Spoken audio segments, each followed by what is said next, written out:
शंका समाधान के आज कार्यक्रम में बहुत सारे प्रश्न दिमाग में दिन भर चलते रहे। मैं सबसे पहले जहाँ जिनागम की बात होती है, जैन दर्शन की बात होती है, तो मुझे लगा कि सम्यक दर्शन की बात होनी चाहिए और बिना सम्यक दर्शन के शायद शुरुआत नहीं होती। तो माता जी, मैंने जिनवाणी में कई जगह पढ़ा है कि किसी को सम्यक दर्शन हो और उसको पता भी ना चले। तो मैं सोचता हूँ किसी के जीवन की इतनी बड़ी घटना जो कभी घटित नहीं हुई, वो अगर हो भी जाए और उसको पता क्यों नहीं लगता, पता लगे जब भी तो मालूम पड़ेगा कि उसको सम्यक दर्शन हुआ या नहीं हुआ। तो सम्यक दर्शन हो जाए और उसका पता नहीं क्यों नहीं चले, इसका कारण क्या है? बोले 24 भगवान की। प्रश्न है कि सम्यक दर्शन यदि हो गया है तो कैसे पता चले कि सम्यक दर्शन हो गया है? इतनी बड़ी घटना है, मालूम तो पड़नी चाहिए। ठीक बात है। इसका थर्मामीटर भगवान महावीर ने दिया है। व्यवहार सम्यक दर्शन पता चलता है,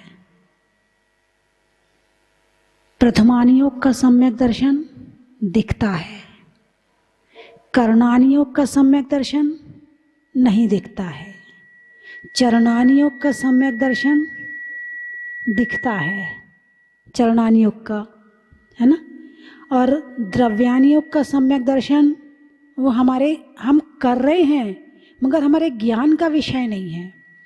इन चारों में से जो परफेक्ट सम्यक दर्शन है वो सम्यक दर्शन है करुणानियोग का। अनंतानुबंधी की चार कषाय, मिथ्यात्व, सम्यक मिथ्यात्व और सम्यक प्रकृति, इनका उपशम छह उपशम होने पर ही सम्यक दर्शन होता है। लेकिन हमें कैसे पता चले? तो पता चलने वाला जो है, आप चरणानियोग और प्रथमानियोग को देखें। 25 दोषों से रहित और 8 अंग से सहित। इस थर्मामीटर को अपने में लगाकर देखें कि ये गुण मेरे अंदर हैं या नहीं हैं, और ये दोष निकले कि नहीं निकले।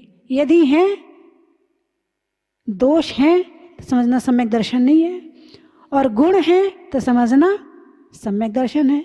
अष्टांग सम्यक दर्शनम, 25 दोषों से रहित अष्टांग सम्यक दर्शनम। 25 दोष और 8 अंग को आप खूब अच्छे से डिफाइन करें, और एक एक अंग को और एक एक दोष को अपने में अंदर डालकर देखें तो पता चल जाएगा कि सम्यक दर्शन है या नहीं है।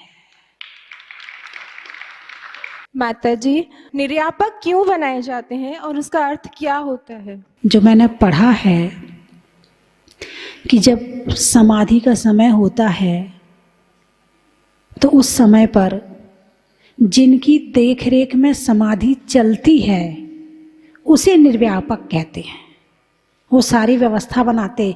एक साधु की समाधि में 48 साधु तक हो सकते हैं। 2 रात को इतने समय जगेंगे, 2 फिर सोएंगे, फिर 2 इतने बजे जागेंगे, 2 आहार की व्यवस्था करेंगे, 2 आहार लेकर आएंगे, 2 आहार करवाएंगे, 2 बाहर बैठ कर के जो अन्य श्रावक आदि आते हैं उनको उपदेश देंगे, उनको समझाएंगे, 2 परिचर्या करेंगे, 2 उनकी जो कई बार वहीं पर ही अशुद्धि हो जाती है तो वो ठीक करेंगे।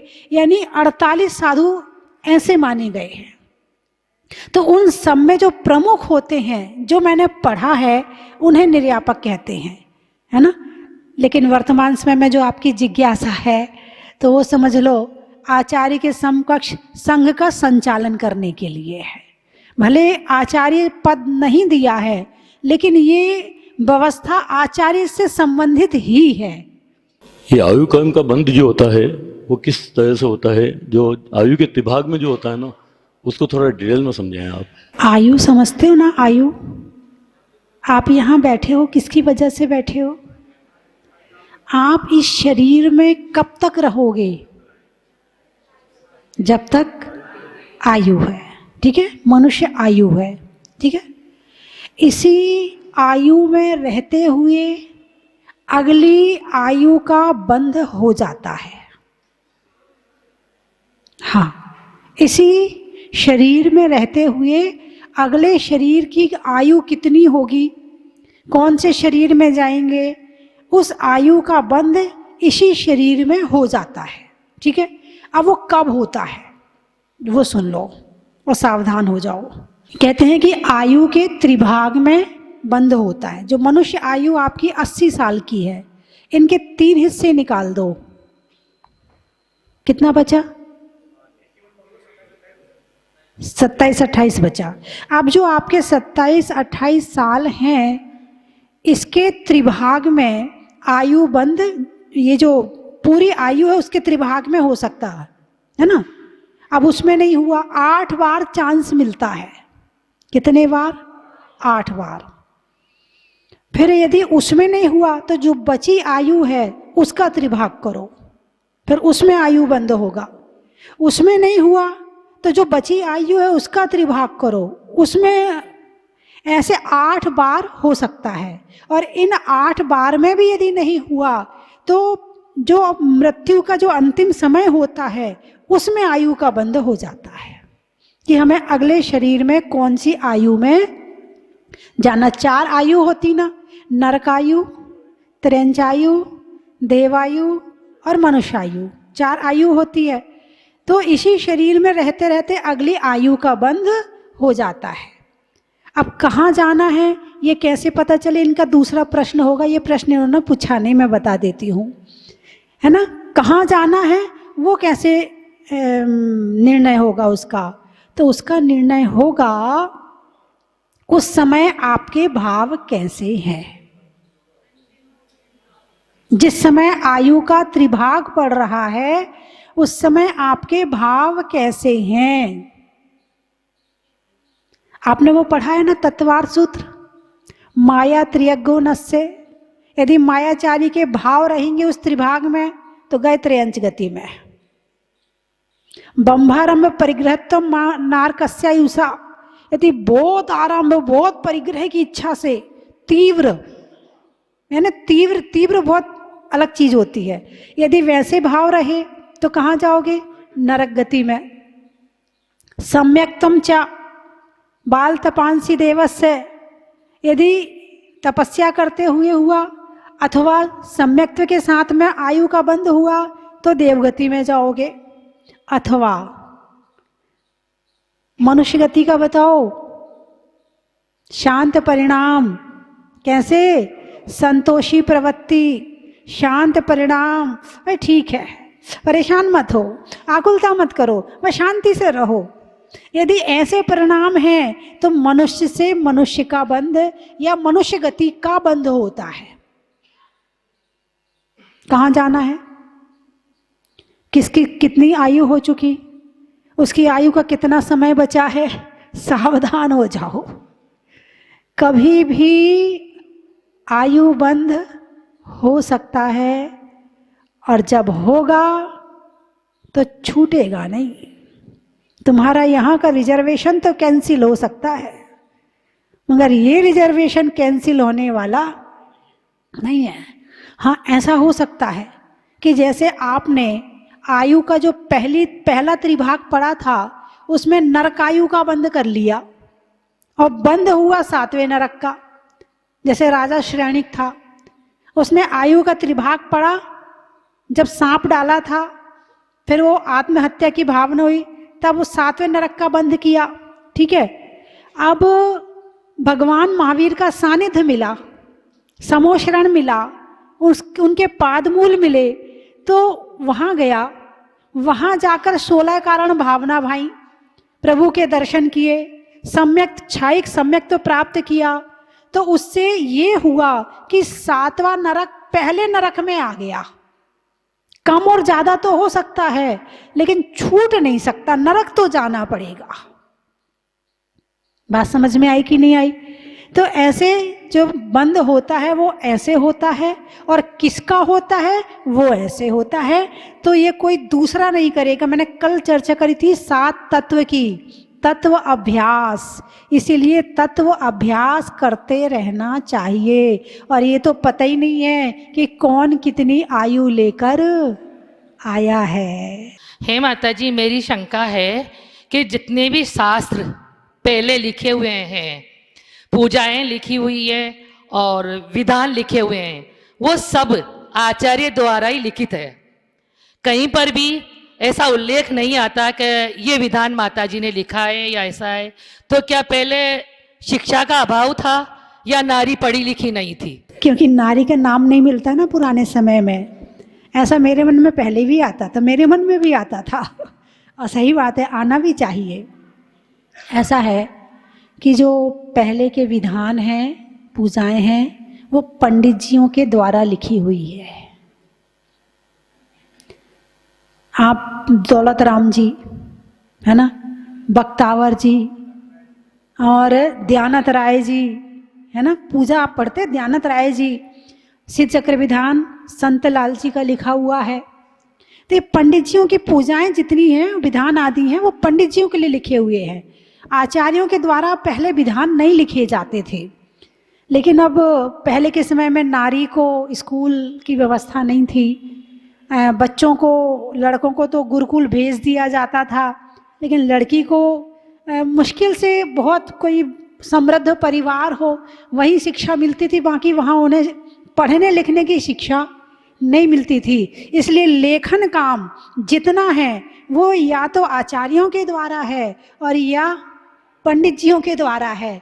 अब वर्तमान समय में हमारी माता जी जितनी हो रही हैं वो सब पढ़ी लिखी हो रही हैं। इसलिए क्योंकि अक्षरीय ज्ञान भी बहुत ज़रूरी है। श्रुत ज्ञान में अक्षरीय ज्ञान भी बहुत ज़रूरी है। तो उसके कारण से आज हम माता जी भी पूजा लिख लेते हैं और विधान लिख लेते हैं। अभी कल रात में चंदा प्रभु स्तोत्र जो 48 काव्य हैं जिसके, वो पढ़ रहे थे। मुनि सुब्रत नाथ स्तोत्र, उसके भी 48 छंद लिखे हैं। एक नेमिनाथ स्तोत्र, उसके भी 48 छंद लिखे हैं। और भक्तांबर है, कल्याण मंदिर है, उसका तो अनुवाद है। लेकिन ये 3 अभी मैंने नए बनाए हैं और मेरा मन है कि इन 5 की एक किताब बना करके उसे आप पढ़ने को दें। आपको बड़ा अच्छा लगेगा, इतना अच्छा लगेगा पढ़ने के बाद, ऐसा लगेगा कि पता नहीं कौन सी दुनिया में, भक्ति की दुनिया में आ गए। आप भक्ति करते तो हो मगर भक्ति की दुनिया में पहुंचते नहीं हो। और जब मैं पूजा करती थी ना, पहले जब मैं दीदी थी तो वो पूजा पढ़ती थी तो वो खार खादी चिर भटा दी, रत्न थाली लीजिए। और मुझे लगता था ये खार खादी चिर भटा दी, आजकल के बच्चे क्या समझेंगे ये क्या होता खार खादी चिर भटा दी। हालांकि जिस समय ये पूजा लिखी गई थी उस समय ये भाषा चलती थी, इसलिए उस समय ये पूजा सार्थक थी। लेकिन आज के समय में भाषा बदल गई है तो भक्ति साहित्य भी बदलना चाहिए और तभी आपका भक्ति में मन लगेगा। तो जब मैं माता जी बनी तब नहीं पता था कि मैं लिख लूँगी, तब मुझे ही नहीं पता था कि मैं लिख लूँगी। लेकिन ये लिखने की शुरुआत हुई मेरी शिखर जी से।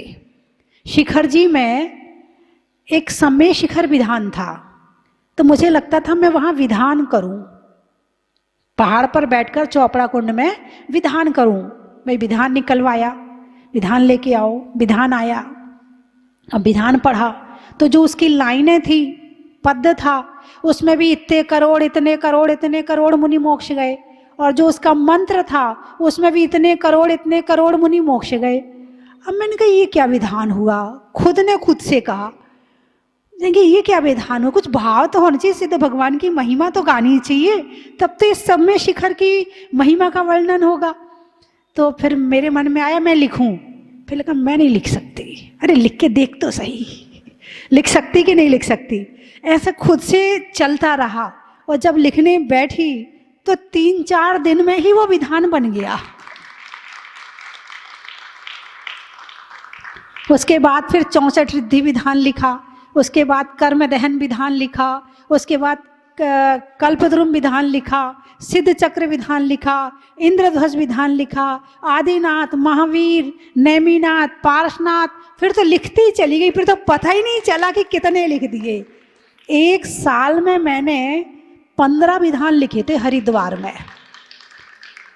1 साल में 15 विधान, हरिद्वार, रुड़की, ऋषिकेश और देहरादून, इन 4 जगह को मिलाकर, जिनवाणी भी वहीं की है, जिनवाणी भी देहरादून में लिखी थी।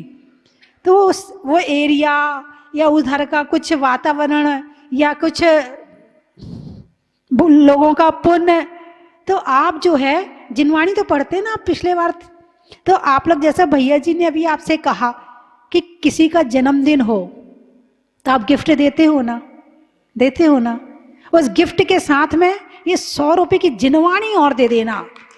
वो 10,000 की गिफ्ट एक तरफ और ये 100 रुपये की जिनवाणी एक तरफ। वो 10,000 का माल आ उसको सुखी कर पाए ना कर पाए, लेकिन ये 100 रुपये की जिनवाणी आपकी सुखी कर देगी उसको। आप 10-10 हज़ार की साड़ियाँ गिफ्ट करती हैं, एक छोटी सी जिनवाणी और दे दो, कभी ना कभी तो बैठ के पढ़ेगी, कभी ना कभी तो पूजा करेगी। धन दिया है तो धर्म भी दो।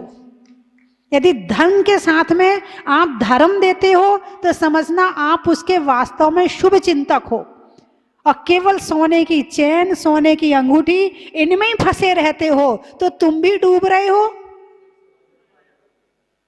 नहीं, बिल्कुल सही कह रही हूं, है ना। तो जितने विधान हैं वो 10-10, 15-15, 20-20 विधान मंदिर में रखें, सब तरह के विधान रखें, आप चेंज करके पढ़ें, क्योंकि दिमाग को नया चाहिए, दिमाग पुराना नहीं।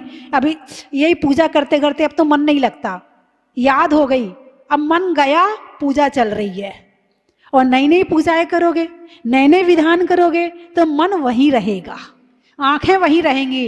यदि पूजा याद हो तो आंख यहाँ जा रही है, कान वहाँ जा रहे हैं, हाथ यहाँ जा रहे हैं, पूजा का कुछ नहीं होने वाला।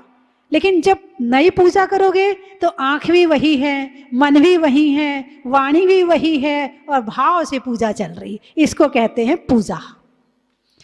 और कुछ महिलाएं तो कहती, बोले माता जी आपकी पूजा जल्दी जल्दी नहीं होती है, वो अपने आप धीमे हो जाती है, उसमें भाव ऐसे लगते हैं कि जल्दी जल्दी पढ़ने का मन ही नहीं करता है।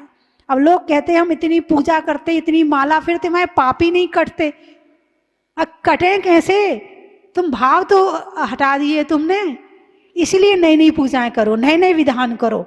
और हर अष्टमी चतुर्दशी को एक विधान, वो मैंने छोटे छोटे लिखे। आपने नेमिनाथ विधान किया, कैसा लगा? मुनि सुव्रत विधान किया, कैसा लगा? मतलब कब खत्म हो जाता है पता ही नहीं चलता है ना। तो इसलिए आप लोग विधान, पूजा, भक्ति, जो जिनवाणी है वो जरूर 10 में, घर में 10-12 जिनवाणी जरूर रखें, ताकि कहीं भी जाएं, इतना दहेज देते हो फिर भी लड़की दुखी है, एक जिनवाणी दे देना, है ना। तो ऐसे ही हम दुनिया का प्रचार करते हैं, डॉक्टर का प्रचार करते हैं, उसको वो डॉक्टर ना बहुत बढ़िया है। नाई का प्रचार करते, वो नाई बहुत अच्छे बाल काटता है। ब्यूटी पार्लर वाली का प्रचार करते, बहुत अच्छा स्वभाव है उसका, बहुत अच्छा काम करती है, उसके यहाँ जाना। कपड़े वाले का प्रचार करते, उसके यहाँ जाना, साड़ी बहुत अच्छी मिलती है। अरे जैन धर्म का प्रचार करो, जैन साहित्य का प्रचार करो तो कुछ मिलेगा। का जो निर्वाण होता है, जैसे ज्ञान सागर जी का निर्वाण माना है और विद्यासागर जी का निर्वाण हुआ, वो आत्मा फिर किस गति में और कहाँ पे रहती है वो चलो आप बता देंगे माता जी। पर एक शंका हमारे घर में और थी कि अगर उनको स्वर्ग मिला है तो वहाँ भी वो स्वर्ग में क्या आमोद प्रमोद कर रहे हैं क्या? वहाँ भी वो क्या मतलब राग में या उसी प्रकार से रहेंगे क्या? फिर वहाँ भी अगर उसको सुख मानेंगे तो फिर यहाँ का सुख क्या खराब है? तो माता जी जिज्ञासा कुछ समाधान है कि त्याग का फल भोग है, प्रकृति का। किसका? जो छोड़ता है उसे मिलता है ना, जो छोड़ता है उसे मिलता है। अब स्वर्ग में गए हैं तो ये लगता है कि यहाँ तो इतना त्याग किया और वहाँ जाके फिर से भोगों में फंस गए, है ना।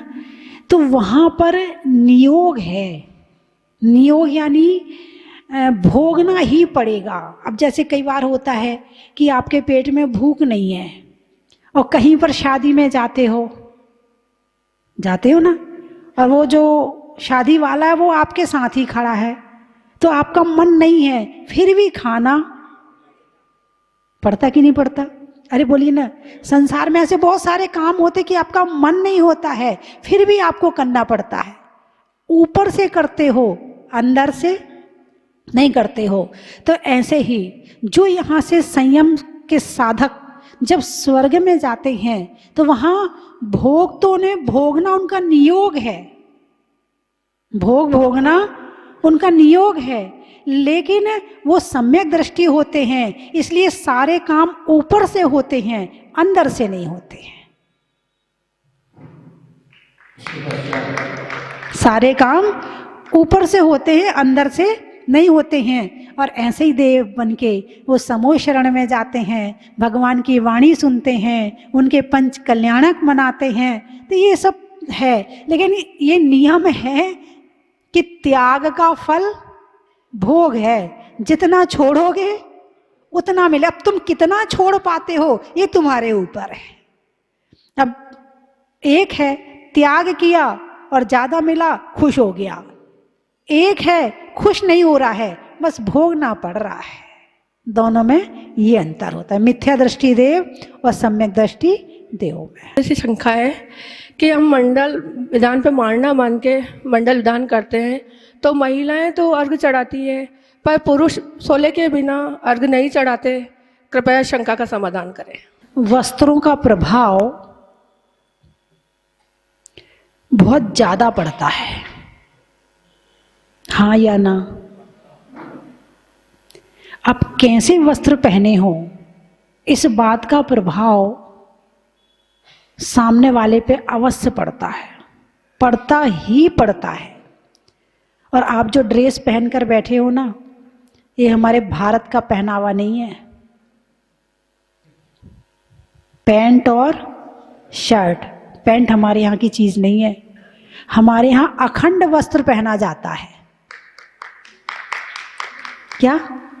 अखंड वस्त्र, यानी उसको काटते नहीं हैं। पुरुष कभी भी खंडित वस्त्र नहीं पहनते थे, पहले अखंड वस्त्र पहनते थे।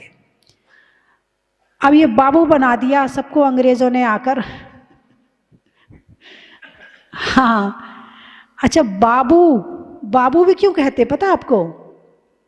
बाबू शब्द भी बड़ा, अब क्या बताऊं आपको, ये बंगाल में वहां बा में से बू आती थी, शायद बा कहते हैं वहां जो लेबर होती ना, शायद, मुझे अच्छे से याद नहीं है, पढ़ा तो है मैंने। लेबर जो होती थी उसमें से बू आती थी, तो बोले बाबू बाबू, और ये बाबू बन गए हैं। तो अखंड वस्त्र पहनते थे। अब आपका प्रश्न है कि महिलाओं का वस्त्र भी अशुद्ध होता है, पुरुषों का भी अशुद्ध होता है। तो जो एक जैसे स्कूल में ड्रेस होती है, तो ड्रेस हर जगह लागू होती है। भाई जो ड्रेस कही है उस ड्रेस को पहनना चाहिए, है ना। और ये उस ड्रेस में होते नहीं है और आप उस ड्रेस में होती हैं, है ना। तो एक पीले रंग का भी प्रभाव पड़ता है।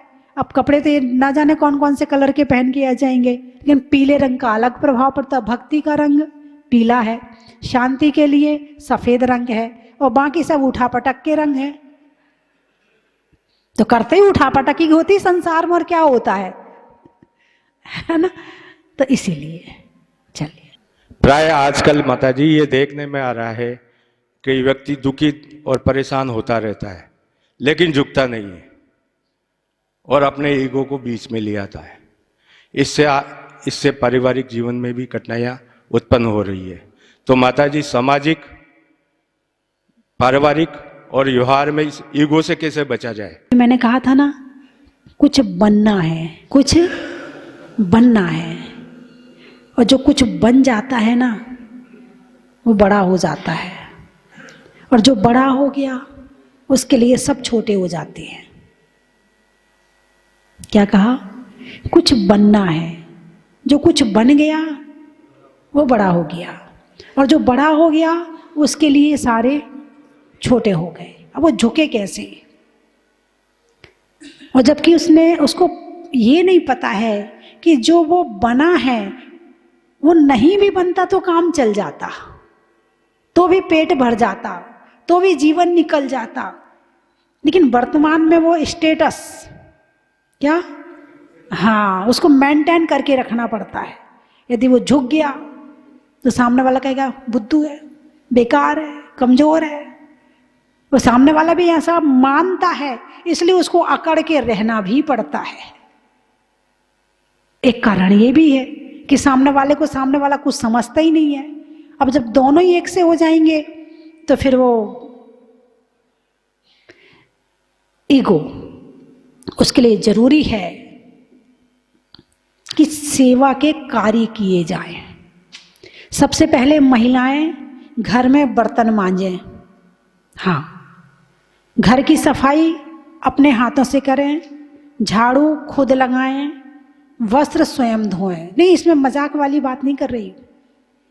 ईगो कहाँ कहाँ से आता है, आपने ईगो को कहाँ कहाँ से बुलाया है, पहले उन रास्तों को बंद करना पड़ेगा।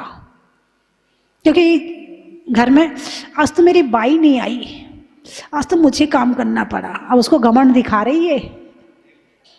हमारे यहाँ तो सब बाई करती, हम नहीं करते, हमारे हाथ खराब हो जाएंगे, हम नहीं करते।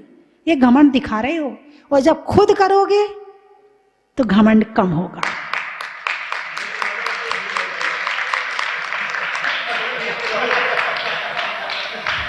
ठीक है, और इससे स्वास्थ्य भी बढ़िया रहेगा।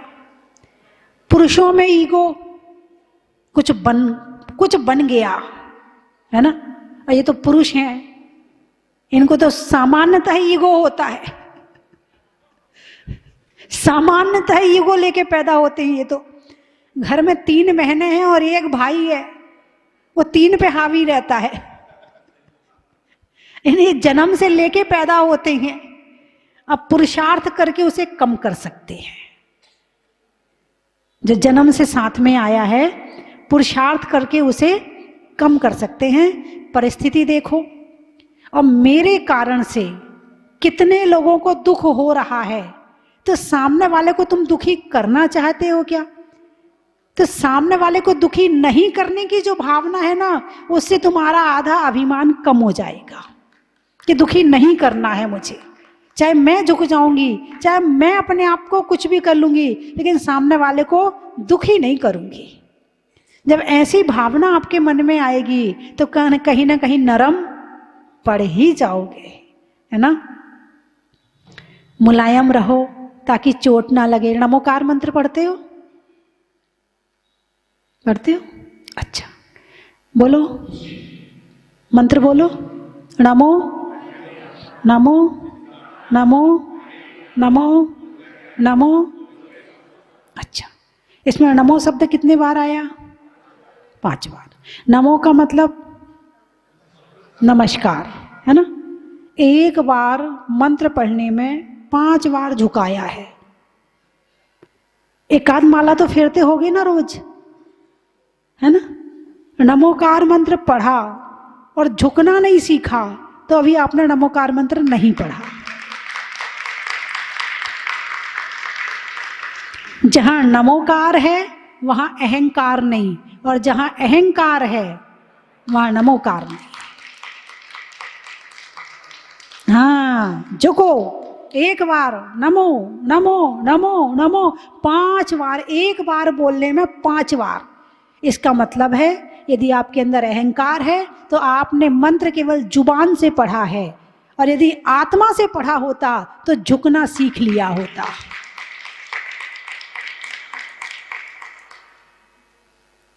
मानी मानी मर गए, रहा ना उनका वंश।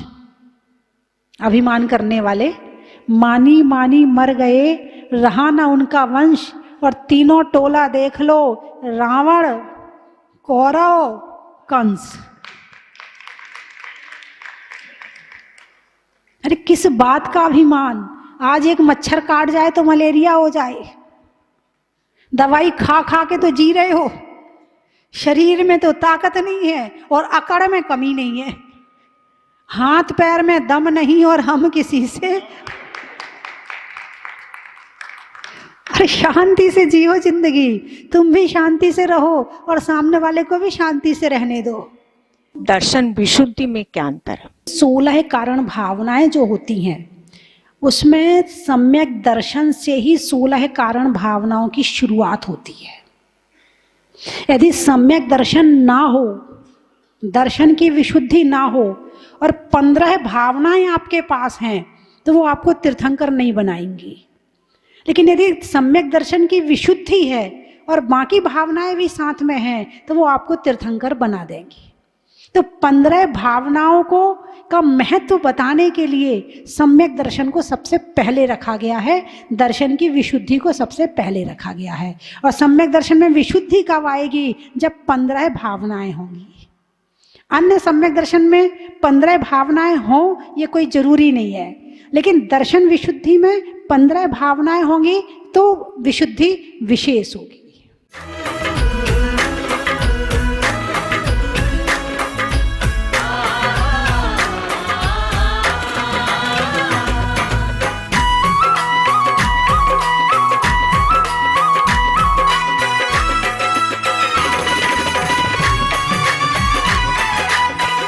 बाबा ने हमारे को कंटिन्यूस सेम डेट को ये तीसरी बार बुला लिया, यही डेट में हम कंटिन्यूस आ रहे हैं। हमने स्वर्ण वो बना के रखा हुआ था छत्र, और भावना थी कि जहाजपुर जी के दर्शन करें, मुनि सुब्रतनाथ भगवान के दर्शन करें।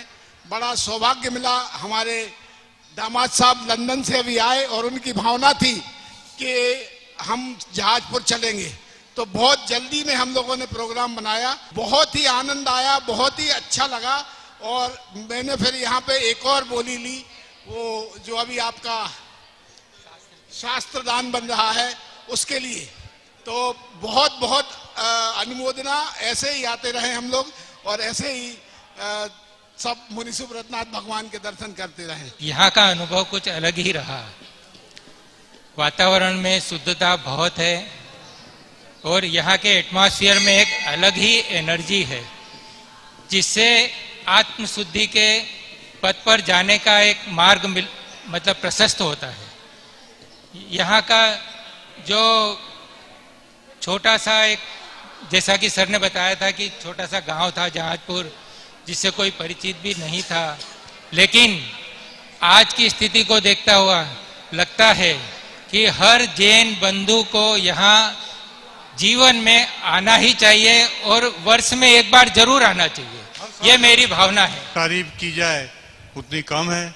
यहाँ की सारी व्यवस्थाएं, यहाँ का वातावरण बड़ा सकारात्मक है और इधर आके जितनी ऊर्जा मिलती है मतलब वो अलौकिक है। मैं सभी से प्रार्थना करता हूँ कि इधर बार बार मुनि सुब्रत भगवान जी के दर्शन करने जरूर आए। बार बार आने का मन करता है और एक बार नहीं, हर समय ऐसे लगता है हम बार बार आए, सब दर्शन करें। और सभी से मेरी विनती है कि बच्चों को इसमें आगे बढ़ाएं और बच्चों को लेकर के और छुट्टियों में यहाँ पर आए, आनंद लें, धर्म ध्यान करें। इसको पिकनिक की तरह भी समझे तो धर्म ध्यान की तरफ से समझे, इनको आगे बढ़ा करके। और सभी के विश्व में यह मंदिर का नाम बहुत आगे आ रहा है, बहुत अग्रसर है और आगे भी आता रहे, मेरी यही भावना है। यहाँ आने के लिए मैं सबको धन्यवाद देता हूँ और मैं गौरवान्वित महसूस कर रहा हूँ कि आज ये जहाजपुर, जैसा कि पंडित जी जय कुमार जी ने कहा, बहुत छोटा सा गांव था लेकिन आज ये जग विख्यात है। यहाँ का वातावरण इतना आध्यात्मिक है, इतना पॉजिटिव है, सबको देख करके बहुत ही मन विफलित हो जाता है। मेरे को ये यहाँ आकर के एक ऐसा भाव लगा कि मैं कुछ दिन तक तो यहीं रहूँ, क्योंकि यहाँ का वातावरण है बहुत ही अच्छा है। और यहाँ के पंडित जी जय कुमार जी को मैं धन्यवाद देता हूँ कि उनके लिए मैं उनका जो बोलने का यह है, जो जिस प्रकार से बोलते हैं और जिस हिसाब से पूजा कराते हैं, बहुत ही अच्छा है। और आज हम जो यहाँ आए हैं वो इस पंडित जय कुमार जी के लिए बहुत बहुत धन्यवाद। मैंने देखा है तो मैं भाव विभोर हो गई हूँ और मुझे मेरे लिए शब्द नहीं है कि पता नहीं मेरा कितना पुण्य होगा जो मैं आज यह साक्षात भगवान के दर्शन कर। प्राणी यहाँ पर एक बार आता है, उसका यहाँ पर बार बार आने का मन करता है।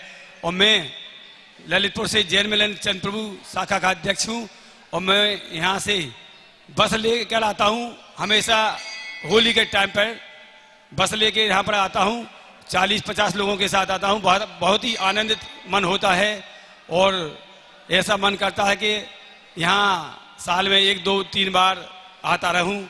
बहुत अच्छा क्षेत्र है, बहुत अच्छी व्यवस्था है और बहुत असह्य महासहकारी भगवान मुनि सुब्रतनाथ भगवान है, जो हम भावना भालें अगर घर पे बैठते तो हमारी भावना पूरी हो जाती है।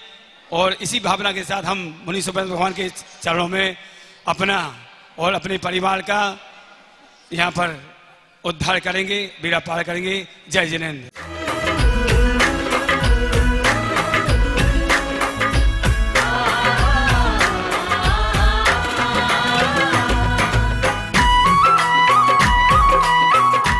कंचन की थाल को सजाओ रे आज, रत्नों की थाल को भर लाओ रे आज। आओ आओ करे रे गुणगान आरती भगवन की। आओ आओ करे गुणगान आरती भगवन की। आओ आओ करे रे गुणगान आरती भगवन की।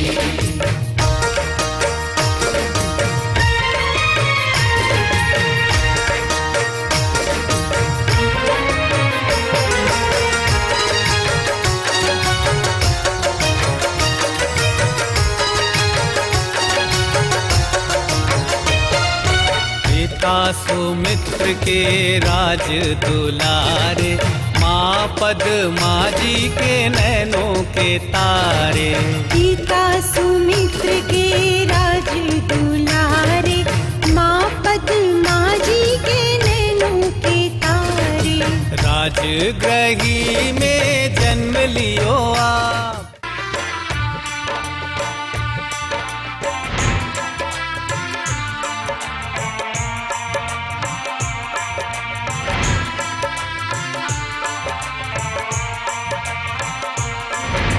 चलो रे चलो रे चलो चलो रे चलो रे चलो चलो जहाज